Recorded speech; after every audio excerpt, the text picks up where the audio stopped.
Provérbios 29:11 diz: o tolo revela todo o seu pensamento, mas o sábio o guarda até o fim. Tem outra passagem que eu amo, não lembro se está em Provérbios, a Bíblia diz que até o tolo, quando fica em silêncio, se passa por sábio. Sabe, a gente tem um desafio nos dias de hoje, a gente precisa saber o que falar e a quem ouvir. A história de João Batista ela é interessante. A Bíblia diz que num determinado momento, quando João Batista está preso, ele chega ao ponto de questionar se de fato Jesus era o Messias. Vocês lembram dessa história? Alguém já ouviu ou já leu sobre isso? Tem um momento da história que João Batista chama os seus discípulos e ele fala o seguinte: olha, vá até Jesus e pergunta se de fato ele era o Messias que a gente aguardava. Irmão, como é possível a voz que clama no deserto, o homem que foi gerado por Deus no ventre estéril de Isabel para preparar o caminho para Jesus, aquele que no ventre eles se mexiam, quando a mãe de Jesus e a mãe de João Batista se encontram, eles no ventre começam a se mexer, porque ali estava aquele que prepararia o caminho, e ali estava o caminho, a verdade e a vida. Como que pode aquele que batizou Jesus com água, aquele que reconheceu o ministério de Jesus, aquele que entendeu que Jesus era o Messias, chegar a um ponto em que ele questiona se de fato ele é quem dizia ser? Eu acho que isso aconteceu por um motivo. João Batista foi preso, e a partir do momento que ele é preso, todas as notícias que ele recebe de Jesus são a partir de quem estava livre. Então toda a construção que João Batista passa a ter a partir da sua prisão a respeito da pessoa de Jesus, ela é construída a partir de opinião e de comentários de quem estava lá fora. Logo, a visão de João Batista não está sendo mais edificada a partir daquilo que ele vê, mas a partir daquilo que ele ouve. E esse é o problema da gente parar para ouvir quem não tem algo poderoso para falar. Você consegue imaginar os discípulos chegando para João Batista e falando: ô João, você não está entendendo, Jesus está andando no meio de cobrador de impostos. Jesus, cara, esses dias uma mulher estava colocando óleo nos pés dele. Irmão, Jesus, eu acho que ele perdeu o coração, ou então ele está deslumbrado. Jesus passou, e eu tô só parafraseando, talvez alguns eventos históricos que eu estou falando estão fora de contexto, desde aquele momento de João Batista preso, ok? Mas só para a gente ilustrar. Irmão, esses dias Jesus passou perto de Zaqueu e falou que queria jantar na casa de Zaqueu. Aí eu imagino o coração de João Batista falando: cara, não, peraí, Jesus jantou na casa de Zaqueu? Jantou. Cara, Jesus fez isso, Jesus fez aquilo. Para chegar ao ponto de João Batista questionar se de fato Jesus era o Messias, é porque tinha muitas opiniões que começaram a construir a visão de João Batista a respeito do Mestre. Irmão, guarda isso aqui, porque isso pode mudar a vida de alguém aqui nessa noite. Vocês estão comigo? Diga amém. Se uma convicção gerada desde o ventre pode ser alterada por conta da opinião de alguém, quem garante que na nossa jornada a gente não vai se distrair também? A opinião de João Batista a respeito do Messias foi gerada desde o ventre da mãe. E ainda assim, porque ele parou para ouvir quem não tinha o que falar, ele coloca agora em xeque, ele coloca em dúvida algo que ele nunca teve dúvida.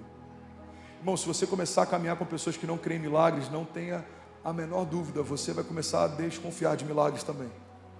Se você começar a caminhar com pessoas que não amam a igreja, você vai perder o amor pela igreja também. Se você começar a caminhar com pessoas que não perseguem promessas, você vai parar de perseguir as suas promessas também, porque a gente é afetado pelo ambiente que a gente anda. Se não fosse assim, a Bíblia não ordenaria que a gente não sentasse na roda dos escarnecedores.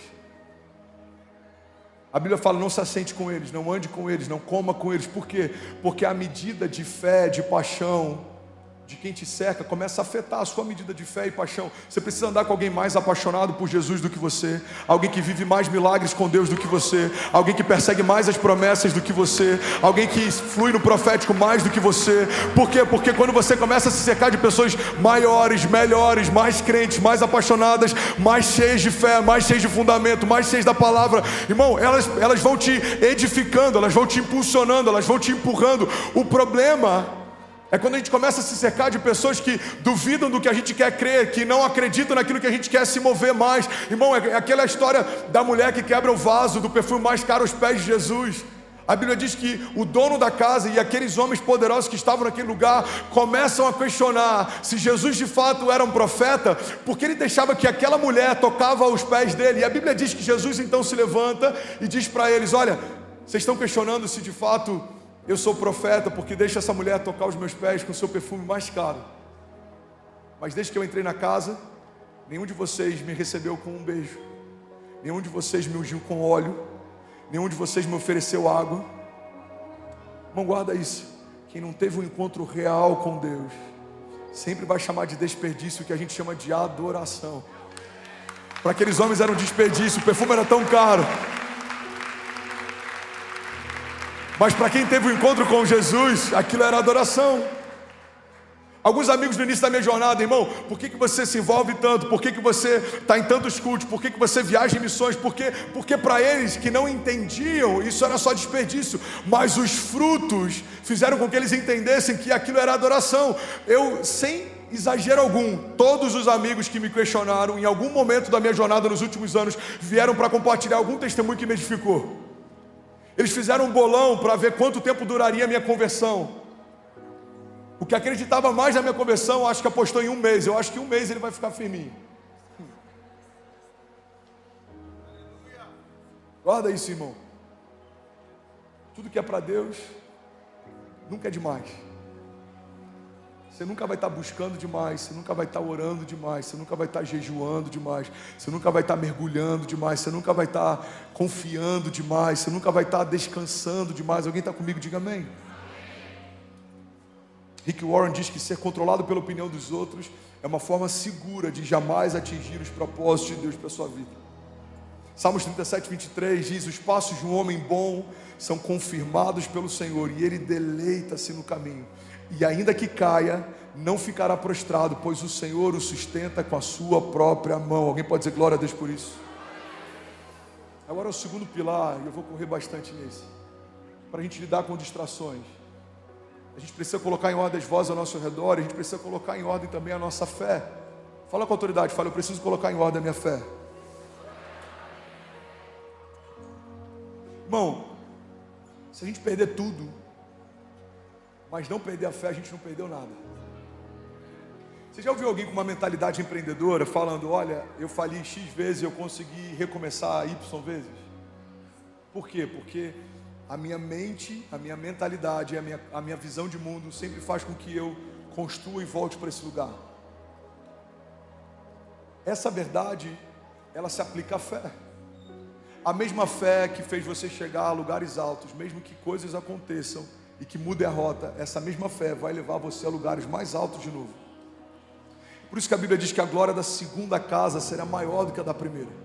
Porque se é Deus quem edificou a primeira casa, também é o Senhor quem vai edificar a segunda. E Ele sempre faz algo maior do que fez no passado. O Deus que fez no passado vai fazer de novo. O Deus que curou no passado vai curar de novo. O Deus que te libertou no passado vai libertar de novo. O Deus que te surpreendeu no passado, alguém aqui vai te surpreender de novo. O Deus que abriu portas no passado vai abrir de novo. Porque se o caráter dele não mudou, a forma como ele se move também não. O Deus que fez todas as coisas no passado vai fazer de novo. Então, se a gente perder todas as coisas, mas não perder a fé, a gente não perdeu nada, irmão. Você pode perder qualquer coisa material, você pode perder até algumas amizades, pessoas que te abandonaram por conta de um momento difícil, mas se você não perder a fé, você tem a matéria-prima para que tudo comece a partir do nada. Gênesis fala que a terra era sem forma e vazia, não havia forma, não havia design, não havia propósito, não havia conteúdo. O Espírito de Deus pairava sobre a face das águas, mas só havia trevas e um lugar que não tinha formato, ele era informe. Mas Deus fez tudo a partir do nada. João diz: no princípio ele era o verbo estava com Deus, o verbo era Deus, e todas as coisas foram feitas por meio dele. Sem ele, nada do que foi feito se fez. Então, se o que você tem para recomeçar é nada, então parabéns, você tem a mesma matéria-prima que Deus usou para fazer tudo que existe. Deus não precisa de nada para ser quem ele é. Deus é Deus, ele faz tudo em meio ao nada. Alguém está comigo? Diga amém. Não se distraia, coloque em ordem a sua fé. A questão não é o que você tem, a questão é quem você ouve. A questão não é o que você tem, a questão é a quem você serve. A questão não é o que você tem, a questão é qual promessa você carrega. A questão não é o que você tem, irmão, a questão é quem te chamou. Quem te chamou te garante, quem prometeu sustenta o que prometeu. O Deus que fez a promessa é o Deus que sustenta a promessa. O Deus que te criou é o mesmo Deus que te chama pelo nome. E essa é a maravilhosa graça. E esse amor furioso que é escandaloso para a religião, irmão. Olha que poderoso isso. O inferno conhece o seu nome, mas insiste em te chamar pelo teu pecado. Mas Deus, mesmo conhecendo todos os seus pecados, continua te chamando pelo nome. Ele sabe o seu nome. Ele sabe o que você precisa. Ele sabe a promessa que Ele te fez. Então guarda isso, irmão. Se perdemos a fé, se perdemos tudo, mas não perdemos a fé, não perdemos nada. Precisamos ter a fé do tipo de Deus. A fé do tipo de Deus cria o que não existe, sustenta tudo que criou.